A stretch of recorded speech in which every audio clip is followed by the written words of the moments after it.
বিসমিল্লাহির রহমানির রহিম।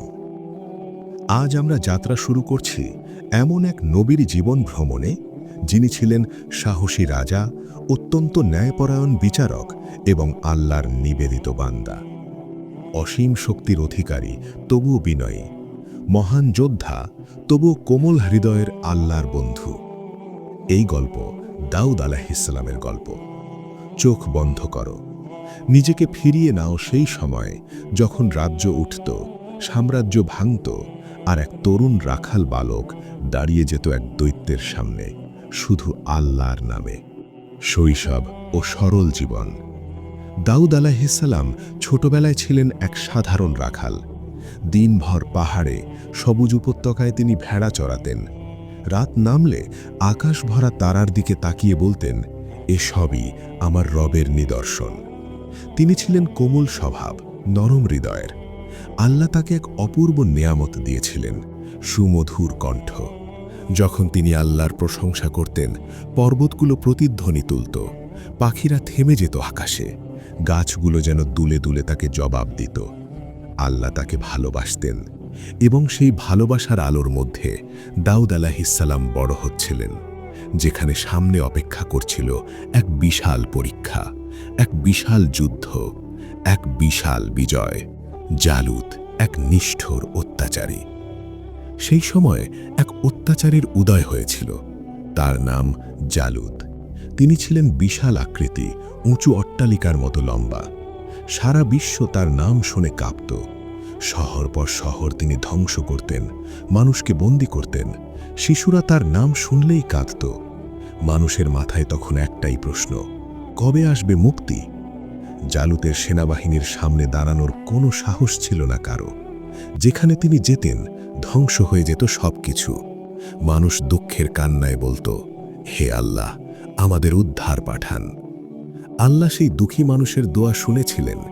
একজনকে বেছে নিয়েছিলেন, একজন তরুণকে, যে তখনও জানত না তারই হাত দিয়ে ইতিহাস বদলে যাবে। যুদ্ধের ঘোষণা। অবশেষে জালুতের বিরুদ্ধে যুদ্ধে যাওয়ার ঘোষণা এলো। রাজা সবাইকে ডেকে বললেন, যে আল্লাহর উপর ভরসা করে সে যুদ্ধে আসুক। মানুষ এগিয়ে আসলো, কিন্তু জালুতকে সামনে দেখে তাদের সাহস গলে গেল। অনেকে পালিয়ে গেল। এই ভিড়ের মাঝেই একজন তরুণ নির্ভয়ে এগিয়ে এলো। তার হাতে নেই তলোয়ার, নেই ঢাল, নেই বর্ম। সে হল দাউদ আলাইহিসসালাম। রাজা অবাক হয়ে জিজ্ঞেস করলেন, তুমি কিভাবে জালুতের মতো দৈত্যের মুখোমুখি হবে? দাউদ আলাইহিসসালাম বললেন, আল্লাহ আমার সাথে আছেন। এই বাক্য শুনে সবাই থমকে গেল, কারণ এই বাক্য ছিল সত্যিকারের ঈমানের ঘোষণা। জালুতের বিরুদ্ধে ঐতিহাসিক যুদ্ধ। যুদ্ধের দিন গরম সূর্য শুকিয়ে দিচ্ছে মাটি। হাজারো সৈন্য দাঁড়িয়ে আছে। সবাই দেখছে এক তরুণ এগিয়ে যাচ্ছে দৈত্যের দিকে। জালুত দাউদ আলাইহিসসালামকে দেখে হো হো করে হাসল। তুমি আমার সামনে এসেছ? দাউদ আলাইহিসসালাম থামলেন না। তার বিশ্বাস ছিল পাথরের মতো দৃঢ়। তিনি মাটির নিচ থেকে একটি মসৃণ পাথর তুললেন, স্লিংয়ে রাখলেন, শ্বাস নিলেন, তারপর বললেন, বিসমিল্লাহ। স্লিং ঘোরাতে লাগলেন। হঠাৎ এক প্রচণ্ড গতিতে পাথরটি ছুটে গেল। পাথরটি সোজা গিয়ে আঘাত করল জালুতের কপালে।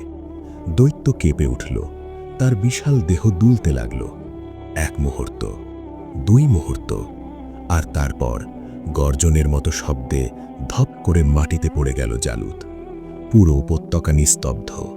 তারপর মানুষের বিজয়ধ্বনি আকাশ ফাটিয়ে তুলল। দাউদ আলাইহিসসালাম আল্লাহর সাহায্যে দৈত্যকে পরাজিত করেছিলেন। সেই দিন থেকে তিনি হয়ে গেলেন সত্যিকারের নায়ক। দাউদ আলাইহিসসালামের রাজত্ব। সময় গেল। অবশেষে একদিন আল্লাহ তাকে রাজা বানালেন। কিন্তু তিনি ক্ষমতার অহংকারে ডুবে যাননি, বরং আরও বেশি বিনয়ী হলেন। তার শাসনকালে রাজ্য সমৃদ্ধ হল। মানুষ শান্তিতে থাকত। গরিব, এতিম, বিধবাদের দেখাশোনা করা হতো। সবচেয়ে বড় ব্যাপার, তিনি ছিলেন ন্যায় বিচারের প্রতীক। প্রতিদিন তিনি জনতার মাঝে বসতেন। ধনী গরিব যেই হোক, অভিযোগ শুনতেন ধৈর্যের সহকারে। তিনি বারবার বলতেন, ন্যায় মানুষের মুক্তি। জাবুরের অবতরণ। আল্লাহ দাউদ আলাইহিসসালামকে এক বিশেষ গ্রন্থ দান করেন, জবুর। এ ছিল আল্লাহর নেয়ামত ভরা গ্রন্থ। এর প্রতিটি শব্দে ছিল জ্ঞান, হিকমত, দোয়া ও উপদেশ। যখন তিনি জবুর তিলাওয়াত করতেন, পর্বত তার সঙ্গে পড়ত, পাখিরা থেমে যেত আকাশে, গাছপালা দুলে দুলে যেন সাড়া দিত। দাউদ আলাইহিসসালাম কখনোই ভুলতেন না, এ সবই আল্লাহর দান।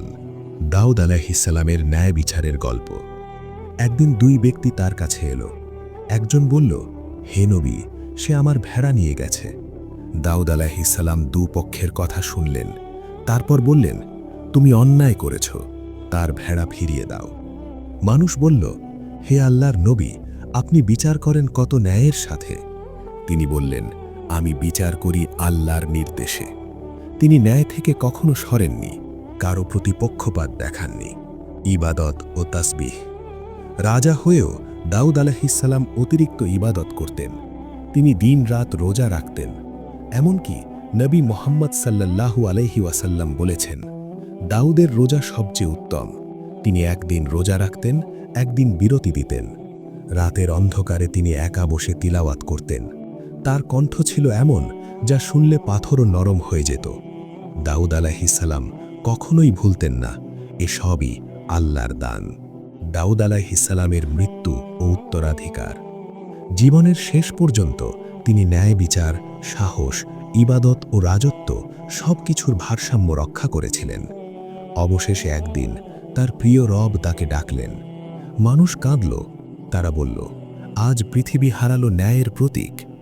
দাউদ আলাইহিসসালামের মৃত্যুর পর তার ছেলে সুলাইমান আলাইহিসসালাম নবী ও রাজা হলেন।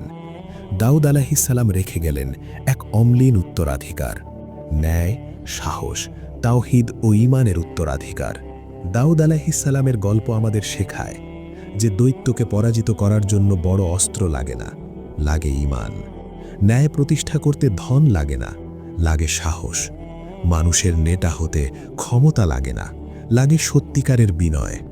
দাউদ আলাইহিসসালাম আমাদের স্মরণ করিয়ে দেন, যে আল্লাহর উপর ভরসা করে, আল্লাহ তাকে কখনো হতাশ করেন না।